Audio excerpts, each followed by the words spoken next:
চমক দিয়ে বিশ্বকাপের জন্য স্কোয়াড দিচ্ছে বিসিবি। স্কোয়াড থেকে বাদ পড়ছেন জাকের আলী অনিক, শান্তরও জায়গা হয়নি। তবে ঠিকই জায়গা করে নিয়েছেন শামীম হোসেন পাটোয়ারি আর সাইফুদ্দিনরা। মুস্তাফিজ তাসকিনদের সাথে জায়গা হয়নি রিপনের। এদিকে 4 নম্বরের জন্য ডাক পাচ্ছেন ইমন। বিশ্বকাপের স্কোয়াডে কারা থাকছেন দেখে নিন বাকি অংশে।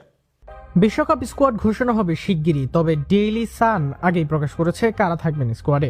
বাজে ফর্মের কারণে বাদ পড়েছেন জাকির। তবে চলমান বাংলাদেশ প্রিমিয়ার লিগে দারুণ ছন্দে থাকলেও টি-20তে দলে বিবেচনা করা হচ্ছে না টেস্ট অধিনায়ক শান্তকে। চলতি টুর্নামেন্টে 4 নম্বরে ব্যাট করার জন্য প্রস্তুত পারভেজ হোসেন ইমন। জানা গিয়েছে বাংলাদেশ জাতীয় team management BPL franchise Sylhet টাইটান্সকে অনুরোধ করেছিল ইমনকে 4 নম্বরে নামানোর জন্য। নতুন ভূমিকায় তার কার্যকারিতা যাচাই করতেই এই অনুরোধ। সেই যাত্রায় সফল ইমন।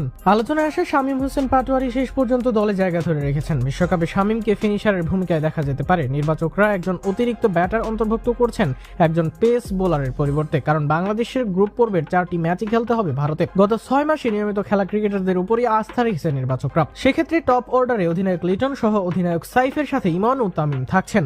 মিডলের হৃদয়ের সাথে সোহান আর শামীম থাকছেন বিশ্বকাপ দলে। স্পিনারদের মধ্যে রিশাদ নাসুম, শেখ মাহেদী আর পেসারদের মধ্যে সাইফুদ্দিনের সাথে শরীফুল, মুস্তাফিজ, তাসকিন, সাকিবকে নিয়েই সাজানো হয়েছে স্কোয়াড।